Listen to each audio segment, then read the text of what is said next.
everybody? Real with Omar. This is the episode everybody's been waiting for. Did I say that right? Everybody has been waiting for this episode. Today's special guest is somebody I know from, I want to say, 2005. Right before the meltdown, during the meltdown, we met at a client's house. Today's special guest is Chris Cabanillas. Hey, how are you? Welcome. Welcome to the show, buddy. It's my show. Watch out. Chris, all right, so we met during the meltdown. I think it was like 06 or 07. Right during the precipice. Like late 06, early 07, something like that. And we met at a prospective client's house. Yes. I was the banker, you were the attorney. Yes. And here we are, how many years later, we're still different manifestations of the same occupation. Yes. So let's go down memory lane a little bit. So you're originally from Westchester? Yeah, Westchester County, yeah. Okay. Mm-hmm. And then you went to school in California? No, I went to school here in New York. I started working in corporate law in New York. Then I moved out to LA. Okay. Became an attorney out there, worked in real estate development law out there. See, I didn't know that. Yeah. I know you a long time. I didn't know that. Yeah, okay. I did real estate development law out there for years. Okay. And then moved back in late 06 and started my own practice and was trying to figure things out. Well, I remember you had come in and you kind of saw what was happening with the housing bubble. And we go back years. We've done millions of dollars of deals together, so we can talk shit all day about business. And you saw what was happening, right? Yeah. And you kind of said, I had an idea about what was happening, right? And I went out actually with a mortgage banker. That I remember his name. A friend of a friend, mm-hmm. and I asked him for advice about, I told him what I was doing. I was thinking about starting my own practice. Maybe I was going to open a real estate brokerage. Mm-hmm. I didn't know what I was going to do. I could do a lot of different things. Right. I had a lot of experience from the real estate development law that I had done. Right. So I was confident that I could figure things out and was looking at different directions. Mm-hmm. And so I told him, I was like, maybe looking at real estate brokers, this and that. And he said, no, you don't want to do any of that. Not right now, son. Here's what's about to happen. Right. And he explained to me that he was in a situation where even though he had a mortgage banking license, which allowed him to give out his own loans, which mm-hmm. would maximize the amount of money he could make on a loan, he wasn't. He was instead brokering loans out to Countrywide because the bar had gotten so low that he didn't want any risk related to that. So coming back to him, because if you're the banker on the loan, it goes south, you have to buy it back. Mm-hmm. He didn't want that risk of having to buy it back, so he was brokering it out to Countrywide. Mm-hmm. And he says, look, a lot of those loans right now, it's a race to the bottom. They've got people issuing loans left and right to folks that probably, doctored up. They don't have income. They're lying about their income. All those folks, if the market starts to turn, they're going to walk away from these mortgages and they're going to have an issue. So he called it back then. So he called it right like late 2006. Laid out everything that was going to happen. The Big Short. Go watch that movie. You'll kind of understand what we're talking about right now. So then you decide, all right. So then he said to me, he said, look, he goes, if I were you, he goes, I'd represent the homeowner fighting off the banks and try to work out a deal to save their homes because, the banks should have done X, Y, Z. They haven't. There's mortgage fraud all over the place. They're the big players. They had the responsibility. You're representing the little guy who's there losing the house. He goes, represent them. If you beat the bank at summary judgment in court, they're going to work out a deal with you. Okay. And so I went in and started. You went in with that idea and started putting it to I started contacting people who were getting foreclosure notices. Those lists were available. I started typing up the letters myself, sending them out letters saying, hey, I see that, you according to the public records, you've been sued for foreclosure. If you need some help and you want a free consultation to talk about what some options might be, I'd be happy to meet with you. And that's how I started. I started sending those letters out to people first in Westchester, and then I would start meeting up and try work with them to figure out how to do that. And helping people. So let's talk about the Latino market for an example, because this is a big thing. In Puerto Rico, that started happening, right? Foreclosure started happening. And Puerto Ricans are very proud and very, they get humiliated pretty quickly, right? Mm-hmm. I'm talking about on the island. New York Ricans, whole different story. So they would get a letter on their door and they would move out. Yeah. Right? So like, what is your experience here in New York when you started talking? Because I'm sure you had a lot of people who didn't speak English and they're like, yo, I got these letters, do I have to leave? Like, talk about that a little, just to give people the experience of what it was like. Sure. So what's interesting, and I don't think a lot of people know this, is that at least back then, and I'm not sure how it works now, because my practice is pivoted to mostly immigration now. But back then, let's say you owed $4,000 and you'd send the bank $3,900. The bank wouldn't take your $3,900. The bank would mail you back the check for $3,900. and say, no, now you owe me $4,000 plus a late fee of $100. So the next month would come along, they now owe $8,100. Right. You could send them $8,000. Again, they wouldn't accept it. They kick it back. So that kept happening. And some people made the decision, I got to pack out, I got to move, it's over. We took to the airwaves on radio and other avenues to educate them on, no, this is how that process works. First, you're going to get these letters that are basically threatening letters, but you're not sued yet. You're in kind of a pre-foreclosure stage. It's at that point that we should jump in and start to engage the bank to see if we can work out some sort of deal. It may work, might not work. If it doesn't work, they're going to refer you to their foreclosure attorney, and that foreclosure attorney is going to start an action against you. Right. So this all went on for a number of years. Right. And there was programs that first came out after the financial crisis. There was a program called, I think it was called the HARP loans? The HAMP. The HAMP and the HARP, right? Yeah, There's HAMP two of them. and the HARP, right. Those are the Obama loans. Right. Thank you, Obama. Yes. He did save America. Yes, he did. He did. So the HAMP program was one to help out for people who were behind on their mortgages. And what was happening was that most of them were in interest rates that were, at the time, Incredibly high? Well, we see them as high historically now. Right. They were at 6.5, 7%. A lot of people had two mortgages. Right. So, 80/20s. Right. Yep. The HAMP program, theoretically, was going to allow you to modify into a mortgage at a rate of 2%. They would sometimes take some of your back money that you owed. They would either forgive it, that was the best case scenario, or they would throw it onto the back of the loan. They would, they would capitalize it, if you will, into the loan. Right. So now you owe more. Sometimes they would put it onto the side, so you still owe it, but it would be a balloon at the end. So they were working eventually with folks to figure out how to get them paying again and get them to there. The problem was that program was announced very quickly, but it rolled out very slowly. And so, we learned along the way of how that process was going to be reviewed. Like, you could send in everything, and months later, they'd ask you for it all over again. Right. And people were getting frustrated, but you had to understand that part of that was to prove up that you had that income that you were saying you had, right? So if you were, now you take a bodega owner, right? I mean, somebody who's a W-2 and they have regular, verifiable income, right? It's easy. That's easy, right? They right. can show that. Somebody that's got a bodega, or somebody that's a driver, or somebody that is kind of a 1099 or works on their own, has a much different financial. Let me pause you on situation. this one. Let's make it even better. Yeah. So we're giving out all these stated income, stated asset, no income, no asset loans, right? Oh shit, we're fucked. So hold on. If you can prove you make money, we'll give you a modification. Right. Right? And that's the challenge. Right. They gave everything out with the right hand. The left hand's like, I want this. And they're like, how do we do that? Right. So where we came in was to help people document that properly. Right. We would do out the numbers and say, look, this is what you need to show to be able to make that work. Right. So get what your accountant, do what you have to do. Now, the good part was that, and this is where the beauty of that program was, they allowed you to use anybody that was in the house to meet that. So whereas you alone were looked at to get the loan initially, to save the home and get a modification, if you had an adult child that was living with you, you could use their income. Okay. You could use rents. You could use any form of income that the household had. Okay. Which made it easier to get to that number. But you still needed to figure out what the number was. If the number was $8,000 a month, we got to figure that out. If a son or daughter has to move back in to help you meet that income, it was allowed. So let's do that. How do you prove that they're back in? Right? Now their pay stubs need to say that they live there. Like, stuff like that. That's where we came in. Right. And now again, all of these things could take a year or two to do. Right. Because you had to do months of that, you could tell somebody they got to change that thing. Them talking with their kid to get their address changed and getting it done could be a 6 to 9 month process. Right. So, we learned that over the years, and then different things came. Then there was, some of the banks would sell the loans off. You'd get really far along with one mortgage servicer, thinking you're at any day now, my modification's going to come, and they sold all their servicing over to some new entity. And now you have to start all over again. Wow. Yeah, that happened a lot. So it takes years. Yeah, it took years. It took years back then. But all right. You mentioned the radio.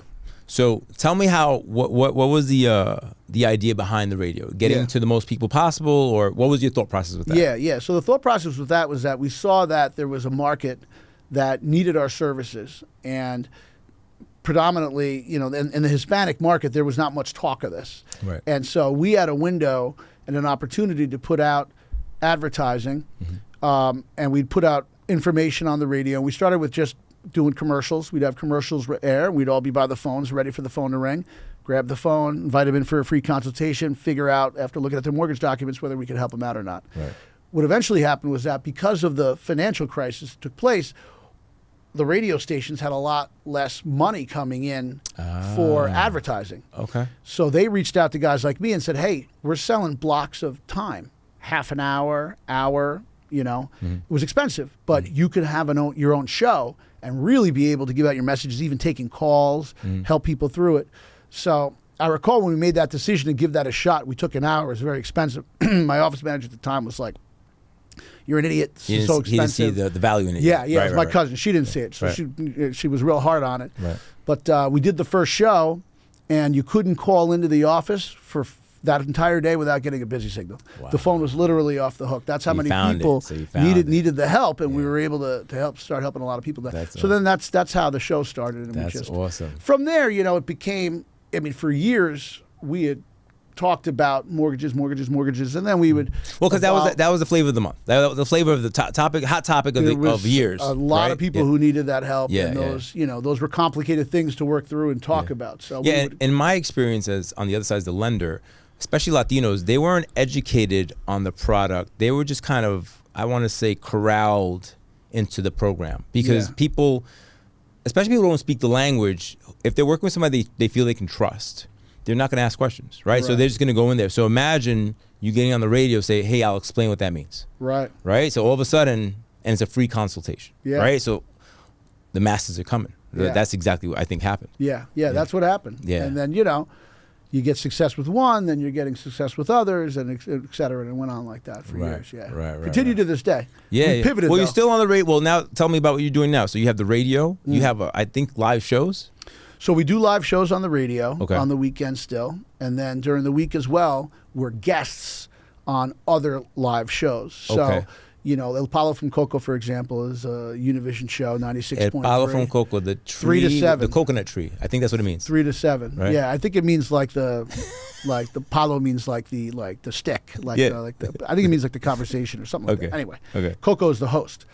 And so I come on between 3 to 7 p.m. about an hour, several times a week, and then I'm on morning shows as well. On that same station with a different crew, a morning show, and I come on again. And what we realized over the years was, we're not hitting them with an infomercial. I think why we've had the longevity for going on maybe 15 years now with these shows. Yeah, it's been a long time. Is that, we really put an emphasis on the entertainment value of it. I mean, there's the fans that we have and the people that follow us. I've met people for years who would tell me, I listen to you every weekend, who've told me that so many times. People who've never been clients. Right. They just listen to it because it's entertaining. There's voyeurism involved. It's like Love Lines or anything else, right? It's the Susie Orman show. There's people who call in with situations. It's not you, but you can relate somehow. You can relate, put yourself in those shoes, and hear and learn some things from that, right? Yeah. And so we did that and continue to do that for years now. But now we've pivoted more into immigration. And what we try to do with that is really allow for the audience to participate in this conversation with us. And it's rather than kind of like an infomercial, like, oh, this is what you need to know, we're just trying to sell, kind of take a more of a laid back approach and let's have fun with the calls. There might not be help for that particular caller, but their situation is one that a lot of us can relate to and can be comical. Right.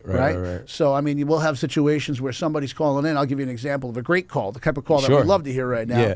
Is, a woman, more mature sounding woman will call in and she'll have questions about how she can bring, her boyfriend from the DR. She's been dating this guy now for a number of months. She wants to bring him to the States, right? Well, the hosts now that we know, Coco or some of the other guys, they know now that, hold on, stop everything right now. How old are you? Right? Like they dig right into knowing. And it's always the case that the woman is more senior to the guy she's bringing in, right? She's got some like young hot stud down there that she's trying to bring in. So we have a lot of fun with those types of calls, right? Or vice versa. Sometimes it's going to be an older guy or the younger woman. Sometimes it's not. Sometimes it's regular, and they're just trying to bring in a brother, sister, family member, whatever. But there's always entertainment often in these types of calls because we can all relate somehow And or the another. culture loves that shit. Yeah. That's the one thing. The culture loves it. Bochinche sells. I had to say it to the camera. Yeah. They love it because you know what? It gives you, even if you're going through like a hard time in your own life, it gives you something, like you said, voyeuristic, and you can actually resonate with, and you can just fucking laugh for a second and be like, yo, my life is not that fucked up. Look at this, right? Yeah.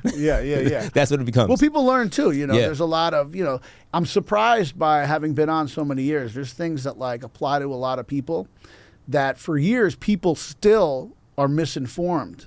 Like, for example, there's a situation where, if you've come here illegally, meaning without inspection, and now you're married to somebody. Can you break that down? Because I don't really know what that means. Okay. Without inspection. You come into the country. Without inspection means you basically came through the border. Okay. La frontera is what they call it. La frontera right, is what which they is the call border, it. guys. Right. Now, for years, it used to be the case that people would come in that way, try not to get caught. Right. And would be here. Right. So, just stay living anonymously, basically, right? Yeah, working off the books here, no papers. They'd start to have families. The underground economy. They'd get married. They'd have citizen kids, etc. Right. So a lot of people would think, oh, well, they have a citizen kid. That kid's going to give them papers. Not true. Okay. That's not allowed, actually. So the kid is good, right? The kid is good because he's a citizen. He was born here. Right. That kid might be 21 years old. That kid can't help a parent that's crossed in without inspection. No matter how many years they've been here. Unless they're in the military. Unless the kid's in the military. Yeah. Oh, shit. So that's a big exception. Oh, Okay. Shit. So a kid in the military, we have a national interest to making sure that kid and his family who's working for our government has no worries that back home, right? That kid could be deployed in who knows where, right? Afghanistan, as they were for many years. Right. We can't have that kid worried about mom and dad getting deported back when he's risking his life over there. We got to take care of that. Right. So we got to take. So they made a blanket, and everybody with the government, Republicans or Democrats, you put in military, and they want to help them out, right? Right. That's like the one kind of biggest voting power. Yeah. Well, also just like they're not gonna. They want to protect them. It's patriotic. Everybody wants to be patriotic and help protect them, right? So Right. that's one example. A lot of people didn't know that. Okay. So there's a lot of people out there also who think, oh, people come here, they have kids, and then those kids can help them get papers. Not true, because most kids don't go in the military, right? Most don't. Right. But if they were to marry a citizen or a legal resident here, there's a process by which they can get papers while remaining here in the country. We're talking about the parent, not forget the kid, about the parent. right? Forget the kid. Forget the citizen. Right. So the adult, they can marry. So let's say they get married to somebody who's either a citizen or a resident, right? There's a process by which they can give them papers. They have to ask for a waiver for the illegal entry, right? And it's a process, but it's a process that we get approved every single time. Oh. So many people are in situations still to today that they may be married to somebody like that, but they think, oh, because it used to be like this.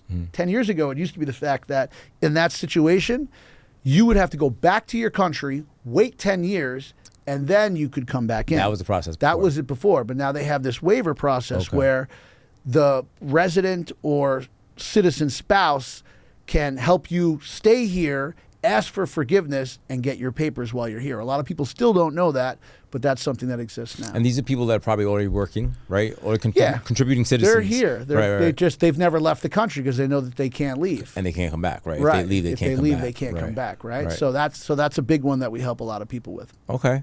And what is the strangest call you've had? Yeah. You said yeah. Yeah. Wow. Strangest call. What's funny is that like there's things that come up that people do that are commonplace in certain cultures, right?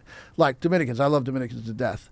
But what became real commonplace for them... They're friends of the show. Yeah. What became very common for that particular country was that people would borrow somebody else's papers. Like say there's a guy who kind of looks like you. Really? And they travel.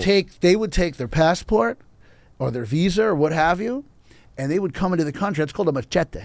Machete. Yeah, okay. machete. That's what they call it. That means like you're coming in with somebody else's identity. Okay. That is crazy common. Wow. I can't tell you how often I see that. Somebody, and they've been here for years. Right. They're like, oh, I came in with a machete, or they'll come in as a little kid. Right, because nobody with checks somebody else's papers. Well, right. They look at it real quick. And sometimes they get busted and it doesn't work, but sometimes it works. But could you imagine the guts that that it takes to go and do that? Yeah, to go into a different country under a different identity, like crazy, right? So we have to work through some of those. There's solutions for that. Oh, there is. Okay. In fact, for some of those, yes, but they have to hang on to the paperwork because you have to prove how you came in, et cetera. So those are situations we get like that. But the big thing now that's changed, and this has been big over the last couple of years, is you're hearing everything now about the border. Like, oh, Biden needs to seal the border. Everybody needs to seal the border. Yeah. The reality of the situation is this. The existing law right now is that if somebody from a different country comes to a port of entry, meaning the border, an airport, what have you, if they get to that port of entry and ask for asylum into the United States, the existing law says we have to let them in and let them apply for their asylum here. So what was happening, whereas for years people used to try to come in, not get caught, and with the coyotes do it that way, and stuff like that. Right. People now just came in and would say, hey, I want to get asylum, and they would be put into a process and they would be let in. So there's a lot of, obviously politics around whether that should be the case or not. That's the law that exists. To change that, you need the Senate and Congress to agree on a change, on the same page. and it's got to get signed by the president. The Congress and the Senate, they can't agree on any kind of law, not even budgets, to put to a president to change that, right? Right. So regardless of who's going to come in as president, unless that law gets changed on how we deal with the asylum entries, that situation is going to persist. Now, one thing that Biden has put in, which has been pretty helpful, and it's definitely made an impact on changing it, he said, all right, hang on, everybody. We're going to allow a process now, whereas if you have, for certain countries, they started it off, if you have family members here that will stand up for you and say, hey, I'll take care of the guy if you let him in. Like, I'll vouch for that We'll do an application process for you while you're in your country. Okay. We'll do an application process for you and allow you to come in legally for certain periods of time. 2 years usually is what they'll allow you to, and you'll come in with a work permit. That's a game changer because most of the people who are coming in and asking for asylum, they don't get work permits. Okay. Or if they do. So if they get asylum, what happens? So, here's the thing. You get put into a process. That process can take years. What do you do during that time? Exactly. Right. Okay. If you don't have a work permit, right. What are you doing? You're working off the books. You're trying to survive, right? Right. So, that is a huge part of the economy that we look the other way for. But if you look, in Florida, they recently passed a law that said, the governor there really pushed and said, oh, we're going to make it much harder here, Look what happened. Now they're fucked. The construction companies are, all the farmers are. So what are they doing? They're not really enforcing that. From what I've heard and seen, they're not really enforcing that law right now. He made a big political statement to say he was going to make that law, but he's not really enforcing it because all the business owners were like, what are you doing? He saw the effect. What are you doing? Yeah, the effect is. Yeah, so it's one of those things where, we have no human capital. A state's trying to affect something that's a much bigger issue than that. So. Right. Yeah. And most people, I'm sorry if I sound ignorant when I say this, but a lot of people, they come with the right wing. They're like, hey, man, they're taking our jobs. I was like, you don't want those jobs, guy. Right. Like, stop. Come on, man. You're not going to be on the field. You're not going to be, doing whatever. You're not going to be, you don't want the jobs that you're talking about. The jobs are there. Nobody's picking them up, right? Nobody's picking them up. Yeah. All of a sudden, you see the use in it, the use in having that labor. But that's another conversation. Yeah. But so anyway, so there's a bigger issue revolved around, whether or not they can come in. When they're here, though, right? That's where I step in to help them figure out, how do I get this person legal? How do I stay here? Yeah. To get a work permit and actually be a member of society. Because they don't want to stay in those positions. They don't want to live, in the darkness and work off the books and be undocumented. And basically live in fear. Not be able to travel. Right. They want a better life. Of course, that's why they came here. We need them to do the work. So I work with them now to figure out, the legal ways, because they exist, on how to get papers. Okay. All right. So then they're hitting you on Instagram. Where are the most people contacting you now? I mean, obviously you have the radio, obviously you have TV now and all that, but you also do have social media. Yeah. And you're very active on it, right? Yeah. So where do you feel you're getting the most people contacting? Yeah. Is it, besides WhatsApp? Because what I know I started WhatsApp's to do in about 2019 is made the connection between social media and the radio time that we spent. So what I started to do was film the radio content that we do. Right. And from there, I started directing people. I started telling everybody, look, I'm the lawyer in your pocket. Okay? If you follow me on social media, you have access at any time for basically a free question, basically a mini consultation, Right. for free, Anonymously too. anonymously. Because these people have that fear. Yeah. And if we can help you out, and you see there's something that we can do, because lots of times people just have a question. Might be yes, no. I'll give you an example. Back when I used to do foreclosure stuff, it was real simple. Do you have a mortgage? Yes. Are you behind on it? Yes. Come in, free consultation. Let's talk about it. Yeah. We'll figure it out when you come in. Now, though, because with immigration of what I'm doing, so many people have questions, but maybe only 10% of them have a case. So what I realized was that by inviting them in the office, I was wasting people's times. Not only my own, but really wasting their times. People that take off from work, do stuff like that. So I said, no, let's talk about your situation first via social media, privately, through direct message. If there's something I can do there, then I'll bring you in for a free consultation, because it seems that we could do something. Sometimes they might just have a quick question. Right? I don't want to bring somebody in for a quick question. Right. Waste their whole day. They take off of work, they get upset. So we started doing that, and that's been going great. And so that's a way for people to contact me. I have people now who've contacted me with a question 6 months, and I can't help them out with that. I'll give them information, but like they don't have anything that they can act upon then. Okay. 6-9 months later, suddenly they come back to me because I've informed them about what they can do. They if have this, the this, and pieces this they happens. need. Now they have the pieces in place, and they want our help to do X, Y, Z. All right. So that's been really great. I've had people who've contacted me during the pandemic about how to get stimulus, certain stimulus that was out there. One-off answer, 6-9 months later, because we made that relationship. Now they're asking me about, hey, I want to bring my brother over, or hey, my son's getting married, or he's going to buy a house and he wants, whatever the case. So you're may nurturing be. relationships, basically. You're farming, as they call it, instead of hunting, right? Yeah, exactly right. Which is an incredible thing. You first started in Westchester, right? How many offices do you have now? 15. 15. Yeah. What states? So New York, New Jersey, and Connecticut. We practice as well in immigration law in certain other states, Florida sometimes, and also in Massachusetts often. Okay. There's a particular type of work that we do right now in those states that's particularly hot and of the moment. What's that? And that's called special immigrant juvenile status. Special immigrant juvenile status. Yes. Here's what it is. I'll break it down to you. Yeah. If you're under 21 years old and undocumented, if I can prove, and unmarried, if I can prove that you lack a relationship with either your mother or your father, there's an avenue through which to get you a work permit and residency. For yourself. For that person. To kind of get you established. They can't get it for their parents, but they can get it for themselves. It's a lot of people. Yeah. A lot of people here these are kids who often came 10, 11 years old, but now they're themselves. 18, 19. Right. They're basically American, but they got no papers, right? What's going to happen to that kid when he becomes a man? Yeah. Right? Yeah.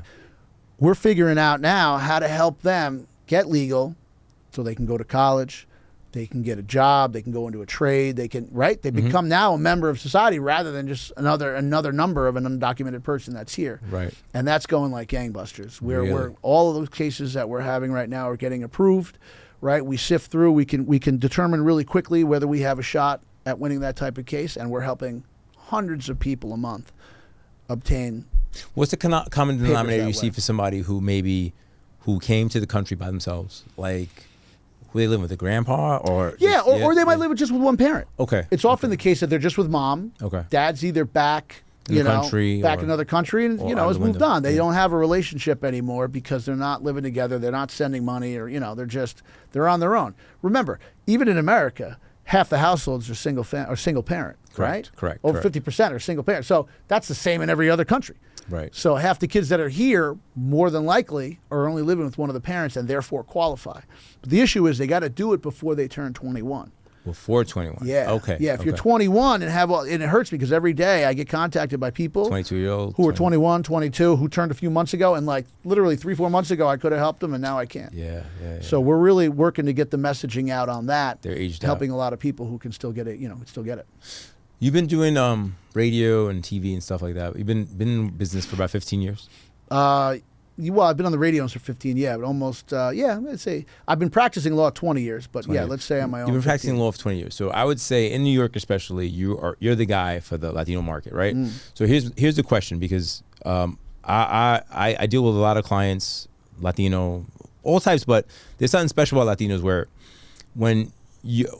what do you do to gain their trust? Like me, I tell them, this is what it is, and actually this is this is good for now, but not for long term. Like I break it down where I believe people in banking before didn't do any of that. They just say, oh, sign here, sign here, sign here. I'll see you in a few years. Yeah. And I think education is empowering. And I think education and value endears people to you. Yeah. Do you feel that some of that is being reciprocated to you now? Like you said, hey, man, I can't help you now. Do this, and this. And 6 months later, they're back. 100%. Right. 100%. Because what I like to do with everybody, and I treat everybody the same in that I put my shoes in, I put myself in their shoes as if they're like my cousin. Right. Right. So I'm basically having a conversation with my cousin when I'm giving you advice. And I'm saying, look, you know, people do certain of these things, right?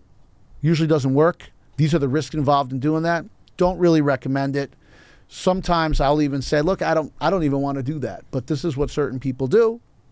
This is the pitfalls of that, right? Right. This is what you can do.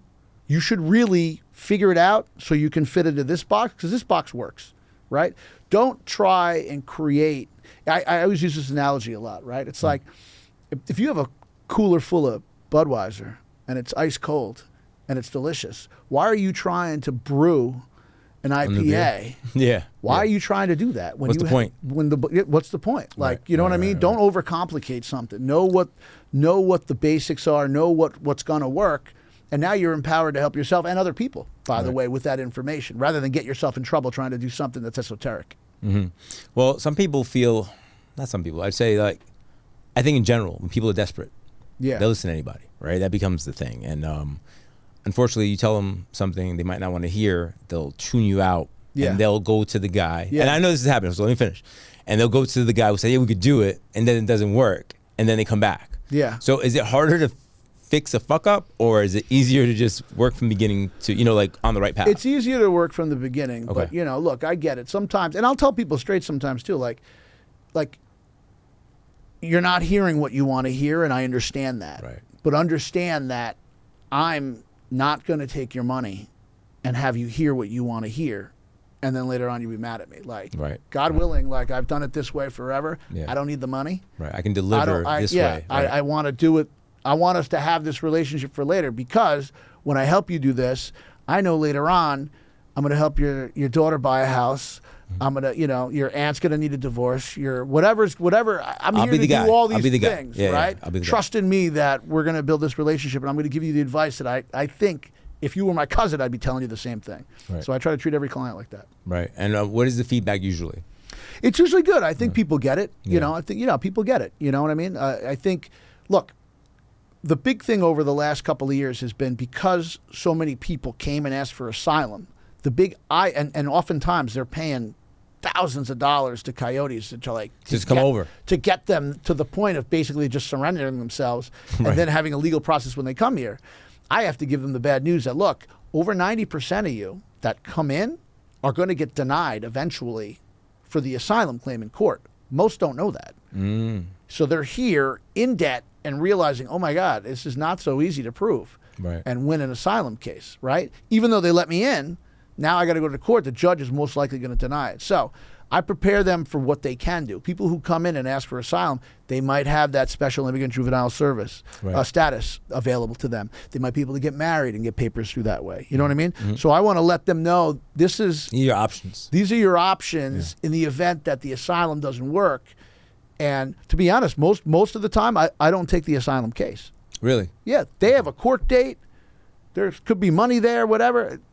Because I don't want to be, if I know that's going to lose. Yeah. Why do I want to take your money and then be on the losing end of it and you're mad at me, right? I'd rather tell you, look, I don't think it's going to work. Good luck. Try it on your own. Don't spend money on me for that. Mm-hmm. If that doesn't work, come back and see me and I can help you with this. And they do. And I think that they do appreciate that, But it's the reality of what I see on that. You know what I mean? Just because there's a lot of demand for a service doesn't mean I can offer that service.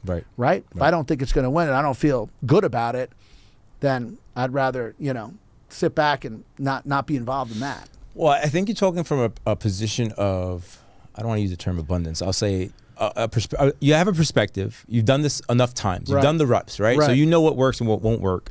And they have to respect that for you, and if they don't take it personally. Sometimes people take things personally. Yeah. But my next question becomes, all right, so you've been in the game 20 years. You've pivoted to immigration. You have 15 offices. What do you feel? How do you feel you took the step from the first office to now 15? Right. Scalability, right? Yeah. Let's talk about that. How did you transfer like that special sauce? Because even me, I have a team of 10. I'm not 15 offices deep. I find that challenging as well. Right. Right. Trying to spread your special sauce all over the place. Right. For lack of a better Yeah. analogy. Well, I got to tell you, look, systems become super important. We have a home office where the majority of our team members are. Okay. And then we have satellite offices where we have trusted people working at each of the satellite offices. And so when we talk about, scalability, it's really that it's grown from here, and it's just allowed me to be in a place where I can say, all right, we're going to open up over there. I got somebody trusted over here that I can move into there now. Right. Have somebody with enough experience and knowledge that from being around you then, right? Yeah. Well, I got to say, look, even the way that we do it now is like, I need to be able to drive to anywhere that we have. So I have 15 offices, but they're not all over the place. They're not in different states. People ask me all the time, well, what about Florida? What about this and that? I'm like, I'm not comfortable. I know there's work there, and I know there's work in Texas, right? I'm not comfortable opening up over there. I can't drive there if I need to. Right. I can't. At the end of the day, I need to be able to sit with a client. Right. At the drop of a hat and really, attend to their situation when that time comes. It's not going to be every day, but if I need to, I can do that with the 15 offices that we have. Okay. Right. I'm opening up down in Florida or Texas. Can't do that. So for me, I've made a real strategic decision to stay within an area, and then we've grown here because there's been enough work to do that here, where we can expand out here, but where it makes sense. Right. Because there's so much work in the area that I'm working in that it's really just providing good service, getting referrals, and continuing to do what we do without overextending ourselves, right? So it's 15 offices, but it's been, like you said, 15 plus years to get there. You know what I mean? It wasn't like one year. Overnight. Yeah, not overnight. We extended there. You know what I mean? And it's different for me as well too, right? I'm in a law practice.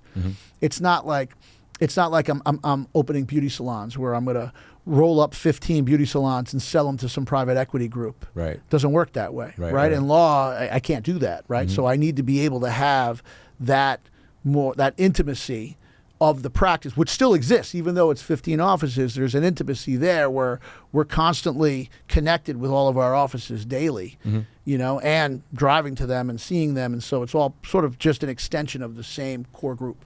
Oh, of the mothership, right? So in my business, I'm in banking and real estate, right? So lately I've been on the tip of telling my contemporaries, that's what I call them, if their deal is stuck, they can call me and I'll tell them how to fix their deal at their own bank, right?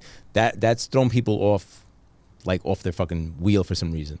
And I do that because I believe, like what you just said, there's so much business. It just gets ridiculous. It just, you know what I'm saying? Like once you build, like you've been doing it 20, I've been doing about 15. We've been doing it a long time. So people know our name. In the law spectrum, like are attorneys adversarial or are they looking to collaborate also? Because my personal opinion on my side of the space is when the guy or girl is new, they're more adversarial. They believe that's true. They're only right. They believe this deal that they have is the only deal there is. Yeah. Everybody wants their deal, and I'm like, yo, bro, you want here? Do you think? No, and they just don't understand. It doesn't equate to them. Yeah. I think going back to what I said, you have to be doing the reps. You have to understand, and you have to have the experience in the space to know, yo, man, this is the cycle. Right now, rates. Everybody, we'll talk about rates for a second. Rates are going to the highest they've been in 15 years. Right. I was selling 12% 5 years ago. For hard money because I was doing strategic financing. Well, people needed money quickly. I was able to deploy it fast, and that was the win and get them out of it fast, right? Now the guys that were selling 2-3%, they don't know what the fuck to do with themselves because they've never sold something like that. They're like, what's it? I was like, you have to look for the need, right? It's not the rate. It's the need. Do they need to secure this asset? Why? Give them, like, I'm starting to break it down. Now with attorneys, do you like, I mean, obviously you're in your own lane, right? You have distribution, which we'll say radio and TV. You have this. When other attorneys see you, do they approach you and be like, hey, Chris, can we collaborate on something like this? Or what's the topic? Not usually. I'll say that, I've had the good fortune of meeting other colleagues and we collaborate and want to help each other because ultimately we all have clients with the same need. And so it's really collaborating to figure out, what can be done. And then once you figure that out, nobody can handle all the work. Right. everybody. So you know what I mean? So we all need to rely on one another to be able to figure out, hey, this works, this is how we should do it, or this is how we should approach it. Right. You know. So you're sharing ideas and techniques. Yes. Right? Okay, cool, sure. cool. I mean, you've been super generous with everybody I know, like people in the realtor space, lending space. You've been super generous with that. Have you felt over the years the reciprocity from other people? I have. I think it's work. You know, it's work for everybody to do that. But I can certainly call upon other folks when needed, you know, for information on there. But look, there's, at least with what I've done recently, there's particular, I think a younger person, and something that I did when I was younger that I don't do now, is you're more eager to try to expand and get different types of work. And what I realized over the years is that becomes a distraction. Okay. And that could muck up the work that you can do that's works well, that's profitable, that's successful, right? You try to expand out into different things which sound like a good idea. It sounds cool. It becomes a distraction. So what I've really tried to do is focus in on certain key services, do them as efficiently and as best as I can, and then just go and get more of it. That's really what I've been trying to do now. And then peripheral, you just farm out. Be like, hey, man, I'm not the guy for you on this. Right. Like, I've done this. I think you should call this guy. Yeah. Right? Exactly. And then they're like, oh, who sent you? Oh, why'd you send him? I'm like, because I don't do that. Yeah. Like, that's really who I don't do that. Because I want to focus on what I do. I do it well. Right. And me personally, if it closes in 21 days or less, I won. Right? Other guys, 3-6 months. Now, right. Going back, when you didn't have enough work, you had to take any work. Right. And I guess this is the PSA, right? This is the part where we go into the PSA of being the OGs. If you're really good at one particular thing, then you should build upon that, and everything peripherally around that will benefit. Yeah. If you try to do everything and then you look at everybody almost like a competitor, you really lose the special ability, because collaboration, in my humble opinion, the guys that are doing well collaborate, right? Me and you, we text. You're one of the few people I can text at 5 a.m. and you'll be up, right? And I think you can say the same thing about me. Like, there's not a lot of guys that work that way. They just don't. They wanna get to the top of the mountain. But they don't want to start walking, right? They're like, when they're gonna pick me up? Like, no, you got to walk. There's no elevator to success, right? Yeah. I think too that, like, look, people get accustomed to a certain routine as well, and so my routine, that's working for me and has allowed me, and our firm to have the certain success that it's had. Somebody else might see it as a hassle. Like, I don't want to do that. It's too much work. Or whatever. And that's fine. Right? Because somebody else not everybody has to look at it or attack it the way that I do. And thank God that they don't. Because that allows for more expansion for me to be able to do it my way. But there's no, like, right or wrong. He's not wrong because he's not doing it the way that I'm doing it or trying to do it. You know what I mean? Like, it's whatever way works for you. Exactly. Right? Whatever way. Because every personality is different, right? And everybody's constitution or ability to withstand certain stress is different. Like, some guys are like, I could never do that. Like, you heard me early on the phone about, and I'm like, yeah, man. And then I can turn it off, right? I can be a certain way, and then that's my business front. I turn it off, and here we are. Some people can't do that. They or you know what? Maybe when they're younger, it all kind of spills into each other, and you gotta learn to compartmentalize. Like, that's not what I'm doing right now. I'm doing this right now. I'm not doing that. Well, what's been particularly great with what we've done, especially with that service that I'm saying for the people who are under 21, is that the success rate is so high, and the gratification from doing that work so high, that, like, I had attorneys that used to focus only on divorces, and now I have them doing this. They get to go in on this kid's best day of his life. Right. They get to go to court every day, and they got this kid, and they come back approved, and they get to take the photo with the kid who got the papers. It's very gratifying. And everybody's hugging, and this, like, they went from doing divorce and family work where people are fighting constantly to being able to do this work now. Like, I'm just in heaven right now that we get to have this, like, it's like this constant dopamine hit of, like, the success, and, like, you feel good, and it's, but it's challenging as well, and but you're helping to rectify a situation that we all know about that's here and like change the trajectory of that kid's life. I mean, I got kids now that we approve every single day. They're like, girl starts crying. She's like, I always dreamed of being a nurse, you know, and I didn't know if I was going to be able to go this and that. She's like, now I know I'm certain I can do that. Yeah. You know what I mean? Like, just that right there. It's like changing lives, completely sincere that she wanted to do that and she's going to do that and she's going to do that. Right. And now she can do that. And she can do that. So like that is like, and so like that, the amount of people who qualify for that type of work and have that need is so high right now that I'm like, you know, like literally just trying to help as many people with that as I can, rather than saying like, not like saying, oh, I don't want to do that type of work, but like it provides me the ability to say, you know what I mean? My rather than try to fit a square peg into a circle, right? When I know I have tons of the correct peg to put in, let me go do as many of the correct peg as I can. Absolutely. Because it's gratifying and less it's helping friction, easy use, and it's working. Yeah. So what would you tell somebody coming on? I mean, I think we covered it, but maybe you say it in a more concise manner.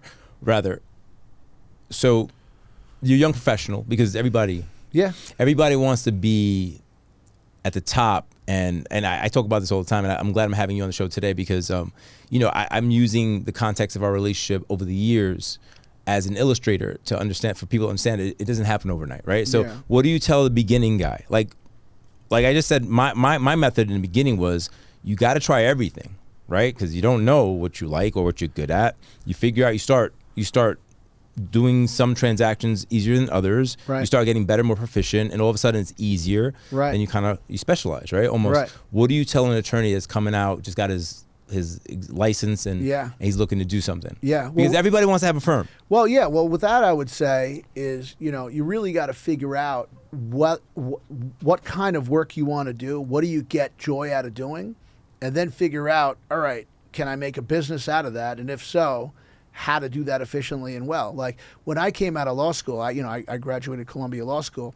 In my head, I was always thinking, oh, you know what? Well, when I was real little, I wanted to do exactly what I'm doing now. I wanted to be just an attorney that helped Hispanic, you know, business owners. Or where did that come from? From my father. I think you've touched that. My father was a landscaper from Peru, started his own business.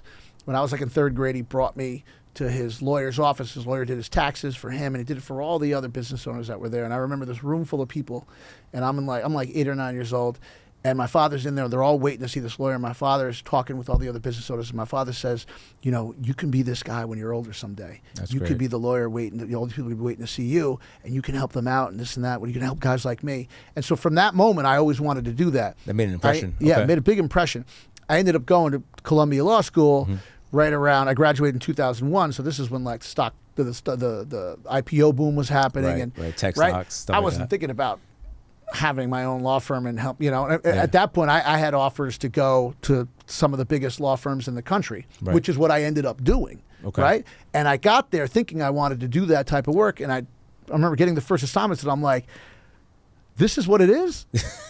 Like this sucks. I wanted to get to this to do this. Like it just wasn't for me. There's certain people out there who like might not think they want that work. They get that work and they love it. Fantastic for them. They love it. I figured out like, oh, I don't want to do this. So I really had to stretch to figure out, and experimenting with different types of work, what I got joy out of doing, what I was interested in, right? And then from there grow my practice out of that. Right.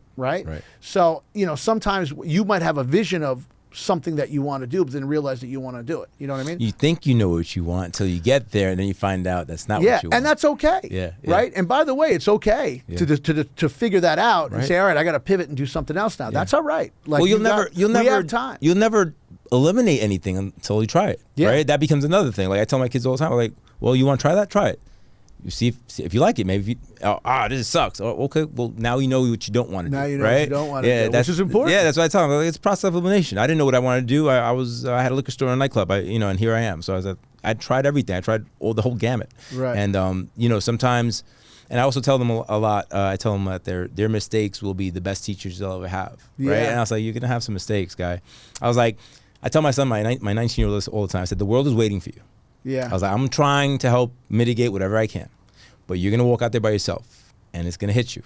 And, you know, good luck. I mean, you have me here, but you're gonna have to blaze your own path, Yeah. right? Yeah. I know your kid's a lot younger than mine, but eventually you have those conversations. You know what I mean? Because right now everything's great, and then you're like, oh, what's that? Oh, I got denied this, or I didn't make it into this school, or I didn't. That's coming. That's the world, right? Yeah, well, that's the world. I try to prep it them is. for. I try to prep them for that. Yeah. It's tough. They're gonna have to experience it. Unfortunately, as much as we want to try to prepare them for that, Yeah, as a parent, you try to protect. you can't as much until like they're gonna have to just go through it and go through that emotion. And there's gonna be, you're gonna see them upset or whatever else, and that's real life. Yeah. Well, that's the thing with this new generation. Not. I would say I don't even know. What are they, Darren? Gen Zers, millennials? No, now I think isn't it like Gen Y, Gen Z? What are they? You guys should know this. You guys, Gen Z. Is it Gen? Oh, now it's the alphas apparently. Whatever that Is it means. the alphas? I don't know. But they're still the real little. Right. Like maybe Gen Z. I'm not sure, it's Gen Z. but they're like like they want to be in contact with everything. They want to know everything before they do anything. I was like, not possible. Yeah. Experience is the teacher. That's true. And that becomes the disruption in, I believe, where I come from. My mom barely spoke English, and she just said, get an education, you'll have a better life. That was it. That was the mission statement. Get an education, you get a better life than this shit, right? So I did it, and then I didn't know what that meant, but I kept on doing it. Your father was telling you, he showed you and like somebody he believed to be successful, and he showed it to you. He said, look, man, you could be that, right? And at that moment, that was a big thing, because you saw all his peers around you. You're like, yo, I want to do something like this, and you morphed it into whatever that meant to you. Right. What people don't understand, or they seem to don't understand, is that whatever lane you slide into, you're not going to be the master of it in the beginning, right? Going back to like what I said, the reps, or just keep doing the same thing. Sometimes it seems mundane, but as you get better at it, it gets easier, and you can do more. And all of a sudden, you look like you're a superhero, but you're just efficient, right? Going back to what you were saying about systems, and you're really good at putting the circles in the circle slot. It's just the same thing, but I feel that people are missing that. I feel that there's so much. I think the major issue now is that there's so much opportunity. It's almost like an overload where they don't know where to start. Yeah. Do you see that with the young? I mean, I'm sure you have people who apply to work for you all the time, right? So are you interviewing people, or you have buffers for that? No, I have buffers, but it gets to me as well, and I think it's, what I try to find and capture in people is, to get excited about something that they're going to do. But people come in now often too with a lot of confidence, sometimes overconfidence. Well, fake confidence. Often overconfidence, right? They speak hard. They watch. Maybe they're watching Law and Order. They're watching your podcast. They learn how to, right? They think they know what they want, and then they come in, and then and then the reality, then they're falling on their, falling on their face, which is all right to fall, right? But you got to get back up. People sometimes have that overconfidence of thinking that they know it, but they don't know it, and they need to be able to rebound from that, whatever that failure is, if you will. Right. It's often temporary. Right, because the failure is basically just a pivotal point in your life. It's not the defining moment of your life. Right. All right. And I think it goes back to, I think all of this is kind of interrelated in terms of people watching highlights on the phone and seeing and going back to, I was speaking about this earlier before you got here, comparison being the thief of joy, where they're just comparing their life. And I'm like, yo, dude, everybody has some shit they're going through. Yeah. Whether you're a billionaire, millionaire, it doesn't matter. Everybody's going through something. So just, take it with a grain of salt. That's cool. But what is your happy? What is making you, at least you've found it. You found it. You're getting a dopamine hit from helping people. I get a dopamine hit from like securing things quickly. And that's just, I think it goes back to my original 2003 rejection for a mortgage application. I think that's how far back it goes for me. Like when I got rejected and I wasn't given an explanation, and I speak English, I went to college, I should know, what the fuck. And then I started digging, then it became like my personal thing to like, nobody gets denied. If I can make it work, it's gonna work. And I can say that may have been a defining factor in my life. So you with your father, maybe that was a defining factor in your life, right? He gave you that vision and that direction, So in parting, what would you tell anybody that was thinking about opening their business? Follow their passion, but how do they find their passion? Well, I would say figure out, first off, figure out what you like doing. Second, figure out you know, where the need is and combine those two things. Because what you like doing, you know, could be broader than I don't mean it to be like one thing, but I mean to be like it might be an area. Maybe it's transactional work. Maybe it's litigation work. Maybe it's a combo of the two. Maybe it's in real estate. Maybe it's in, you know, whatever. Maybe it's in, there's people who like to represent business owners. Yeah. Right? Yeah. There's people, you know, whatever it is, figure out what that is. Then, as early on as possible, you need to figure out the marketing around that. What's your messaging for that? How, there's a lot of people who do that type of work, right? What makes you stand out? How are you going to do it different? And how can you get in front of somebody to convince them that you're the one they should select to do that type of work? How do you differentiate and separate yourself? And it's not, you know, it's, and what I've learned over the years too, it's not price. It's really not price. No, I think if somebody believes in you enough, they don't care. Sometimes I've had clients want to pay me more. Yeah. So they can call me first. Yeah. I'm like, you seriously? I want to be able to call you first. 100%. Yeah. No, and I make those selections too. I mean, I do stuff all the time with people that, you know, if I really dug harder, somebody could probably do it better or cheaper, maybe. But if I have a relationship with that person, I want to work with that person, I'm almost rooting for them, right? So you want to make it into a situation where your clients are rooting for you because you're providing whatever it is to them that they need. So early on and really getting that messaging out and then putting that marketing capital to work as early as you can will really make you succeed that much faster.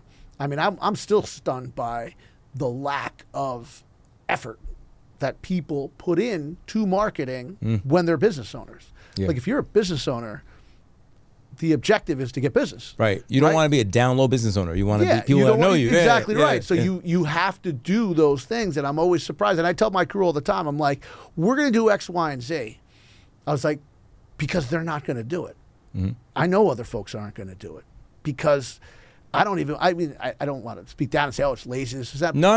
Listen. Might be a little bit of that. It's real words, it man. might just be, I mean, the reality is that they don't see that. And I'm able to see that now quickly. And I'm like, oh, you know, it's like that first time that I took that risk to have that expensive radio show for the first time. When somebody was telling you, no, you're bugging. Everybody was telling me I'm an idiot and I'm crazy, and I went and did it, and I wasn't. Right. And so but I've also had things where, you know, trial and error. I've tried certain things and they don't work, and that's all right. You got to move on. You know what I mean? You eliminated it. I often tell my team, you know, I'll try almost anything. Let's focus on what the ROI, right, return on investment, is going to be from that. We might learn from some things.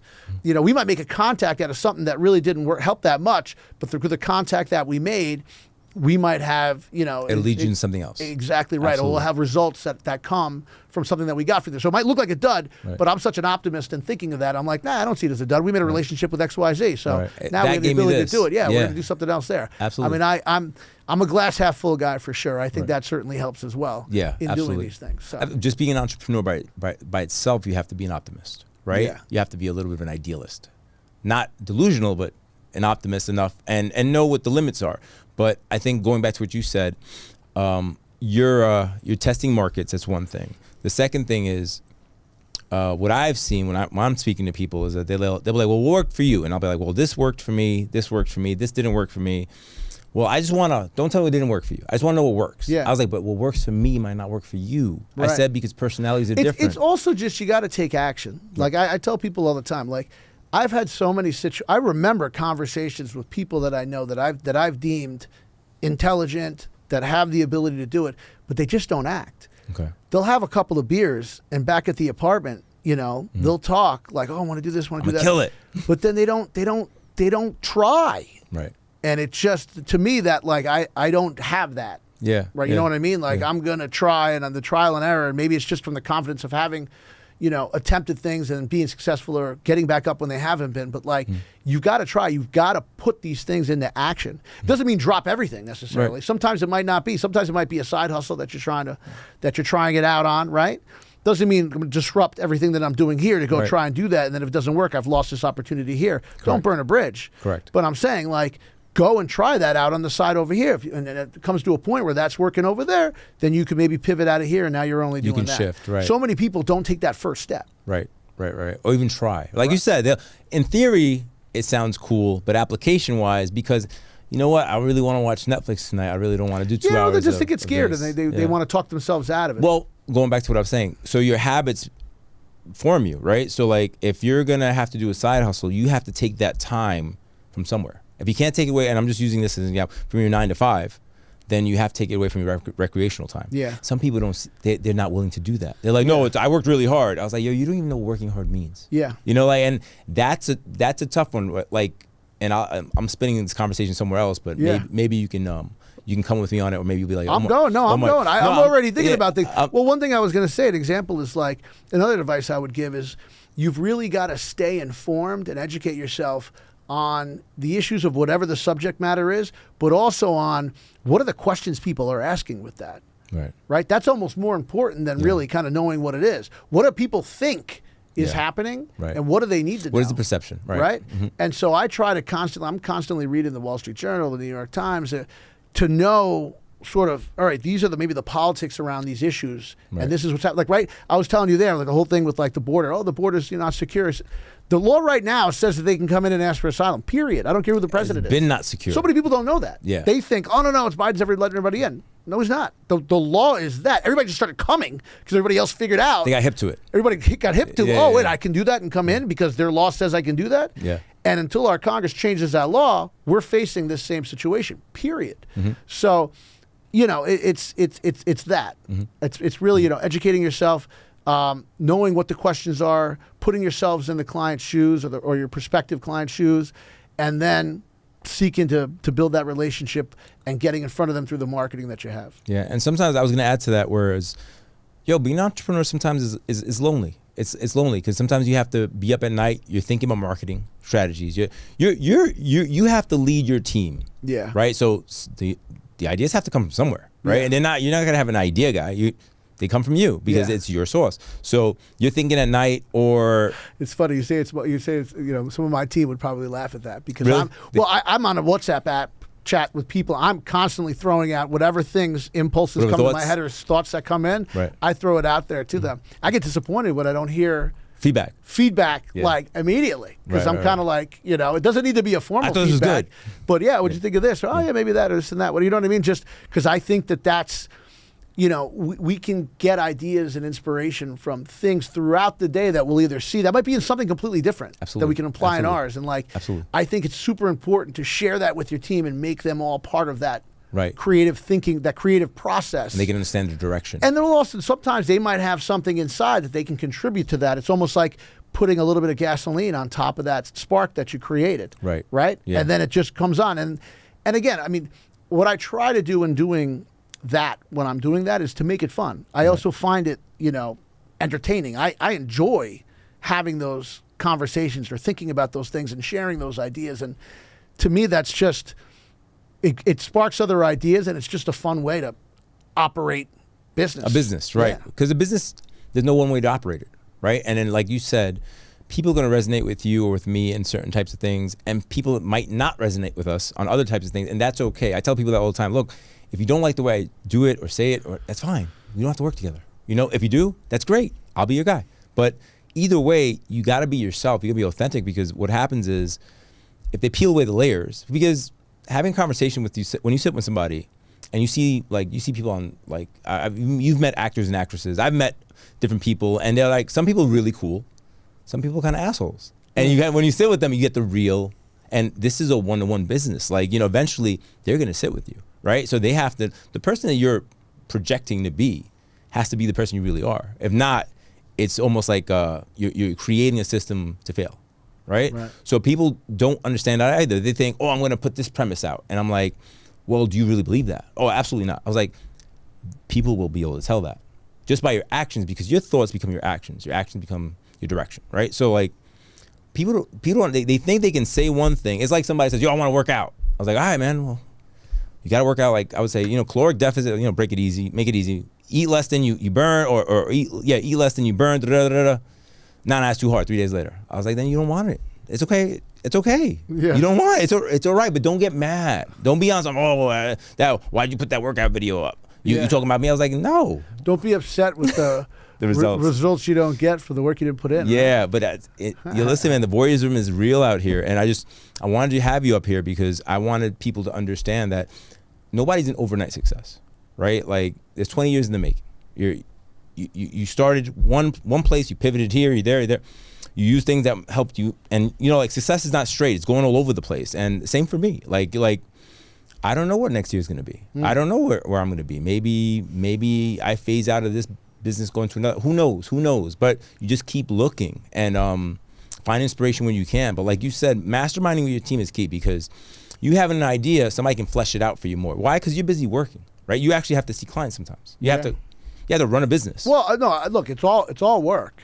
Even that, I mean, that's the other thing, right? I think that whole marketing output is not like it's not the work. Right. That's all part of the work. Right. It's all part of the education and the merging in of the completion of the work and the messaging out, and that's all part of it. That's what I'm saying. Like that marketing aspect, when I say it started early on, because it has to be intertwined in everything that you're doing with your business from as early as possible. Right. For it really to all work together, because those things all work together. Right, synergistically. I agree, because you're marketing the things that you're doing. You're going to be known for what you're doing, and people are going to come to you for the successes you've had. Right. Right? Yeah, I want that success. Right. So, I mean, I remember the first time I posted a video about a cash ride in Brooklyn for a couple $1 million. 1 million financial advisors hit me up on, hey man, I could speak to your client, I could tell him what to do with his money, and that's one of the times it clicked for me. I was like, okay, so people are paying attention, and they're getting what they want out of the message. They're not necessarily care about the transaction, but what they can get out of the transaction. And that's what made all this make a lot of sense to me. Doing the podcast, doing the Instagram, doing Facebook, all that, people are always looking to see how it could somehow either they resonate with it or how it could benefit them. Right. And I'm sure, I mean, obviously you're doing something that, you keep people in the country. To me, that's pretty easy to fucking understand. I want to stay in this country. I want to live here. Let me call Chris. Right. Me, sometimes a little different. Sometimes they're like, oh, but you're not the cheapest. I was like, but I got it done in 12 days. You know what I mean? Like, and you were out of time. You were on a TOE letter. I mean, not to go into all that, but I believe the cost of capital, the movement to be able to execute quickly is worth something in itself, right? So like, oh, I can get 5% if I wait 9 months. I was like, in those 9 months, what is your carrying cost? What is this? I break it down for them, and they'll always say, oh shit, it's not such a good deal. Oh shit, right? That's a whole different conversation. Chris, thanks for having you on the show. Where can they reach you? I mean, obviously everybody knows, but speak to the camera. Tell them where they can talk. Yeah, so on Instagram, you can follow me on Cabanillas Law, CABANILLASLAW. And if you follow me there, you can ask a message at any time, English or Spanish, anytime, 7 days a week, 24 hours. We're going to get back to you. Might not be 10 minutes, but we're going to get back to you very quickly. And let everybody know if they have any kind of questions, share it with your mom, your sister, your neighbor, everybody. We're there for you. We want to build relationships, okay? If we can answer a quick question for you right now, fantastic. If we think we can help you with something, we're going to offer you a free consultation at one of our 15 offices. One of 15 offices. I only got 2. I'm getting a little jealous right now. But guys, thanks for tuning in. If you have any questions for him or me, please hit me up. Thank you.